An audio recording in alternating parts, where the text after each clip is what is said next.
بسم اللہ الرحمن الرحیم۔ پہلا سوال ہے جی، زنا کرنے والے لڑکے لڑکی سے رشتہ رکھنا چاہیے یا نہیں؟ کسی کے بارے میں سب کو پتہ ہو کہ یہ دونوں زنا کرتے ہیں تو ان سے تعلق ختم کر دینا چاہیے۔ صرف کوئی دعوت دینے کی نیت سے ان سے تعلق رکھنا چاہے، دین پہ لانے کی نیت سے، ان کو محبت سے سمجھانے کے لیے، تو ایک الگ بات ہے۔ نارملی ایسے لوگوں کا بائیکاٹ کرنا چاہیے جن کے بارے میں سب کو پتہ ہو کہ یہ بدکار ہیں۔ تو ہاں، میں نے بتایا دعوت کی نیت ایک الگ بات ہے، مبلغ کا کسی سے ریلیشن قائم کرنا تاکہ لوگ گناہ چھوڑیں ایک الگ بات ہے۔ عام آدمی کو نہیں ریلیشن رکھنا چاہیے، اس کے بڑے نقصانات ہوتے ہیں، کیونکہ یہ لوگ پھر کھلی محفلوں میں اس کا تذکرہ کر رہے ہوتے ہیں تو آہستہ آہستہ دل سے پھر برائی نکل جاتی ہے۔ نبی صلی اللہ علیہ وسلم نے ارشاد فرمایا کہ بنی اسرائیل کے علماء لوگوں کو گناہوں سے روکتے تھے، پھر اس کے بعد خود ہی انہیں کے ساتھ دوستیاں یاریاں بھی رکھتے، گپ شپ بھی رکھتے۔ حدیث کا مفہوم میں اپنے الفاظ میں بیان کر رہا ہوں۔ تو ہوا یہ کہ پھر اللہ تعالیٰ نے دل سب کے سیاہ کر دیے، تو اس لیے اس میں بہت احتیاط کی ضرورت ہے جو کھلے عام گناہ کر رہے ہوں۔ یہ سال ثواب کے لیے عمرہ کریں تو تمام مرحومین کے لیے ایک ہی عمرہ کر لیں یا الگ الگ کریں؟ مثلا بہن بھائیوں کے لیے الگ اور والدین کے لیے الگ، سب طرح سے جائز ہے جی، جیسے آپ کو اچھا لگے۔ اصال ثواب میں زیادہ فوکس صدقہ خیرات کو کیا کریں، جس کا صراحتاً حدیث میں ذکر ہے۔ تو آج کل صدقہ خیرات لوگ کر نہیں رہے ہوتے، ٹھیک ہے عمرہ بھی کر سکتے ہیں لیکن صدقہ خیرات کو زیادہ فوکس کریں۔ منصوص ہے، صحابی نے عرض کیا افاتصدق عنہا، کہ میری ماں کا انتقال ہو گیا، صدقہ کروں؟ ان کی طرف سے نبی نے فرمایا ہاں۔ جو لوگ اپنی بیماری کی وجہ سے روزہ نہیں رکھ سکتے اور معاشی حالت بھی ایسی ہے کہ فدیہ بھی ادا نہیں کر سکتے، تو کیا روزے معاف ہو جائیں گے؟ یا بیماری ایسی ہے کہ بعد میں قضا بھی نہیں رکھ سکتے؟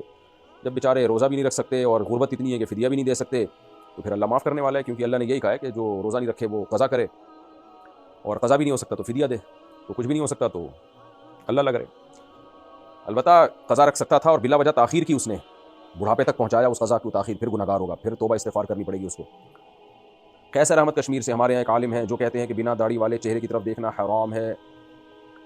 ایسا نہیں ہے، وہ عالم کا شاید یہ مطلب ہوگا کہ جو نوجوان بچے ہوتے ہیں جن کی داڑھی نہیں نکلی ہوتی، خوبصورت بچے ہوتے ہیں، تو جو لوگ لڑکوں سے بدفعلی کی جن کو عادت ہوتی ہے، یہ ایک بیماری ہوتی ہے، تو اس طرح کے لوگ ایسے لڑکوں کو دیکھتے ہیں تو ان کے دل میں برے خیالات آتے ہیں، کیونکہ آج کل فساد کا دور ہے، تو اس لیے بعض علماء اس میں بڑی شدت کرتے ہیں کہ سب پہ پابندی لگاتے ہیں، ایسے لڑکوں کی طرف نظر ہی نہ اٹھاؤ۔ تو وہ کوئی شرعی مسئلہ نہیں ہوتا، وہ اس لیے برا کہتے ہیں تاکہ آپ برائی سے بچے رہیں اور ہومو سیکشولیٹی کی طرف آپ کی آپ کی ڈیزائرز پیدا نہ ہو۔ تو آج کل شادیوں میں بھی تاخیر ہوتی ہے نا، جائز طریقے سے جب آپ کی حلال خواہش پوری نہیں ہوتی تو انسان پھر گند میں منہ مارنے کی کوشش کرتا ہے، تو اس لیے ہمارے بعض مشائخ اور اکابر اس مسئلے میں بہت احتیاط کا حکم دیتے ہیں، یہ اس وجہ سے کیونکہ فساد کا دور ہے، شہوت پرستی کا دور ہے۔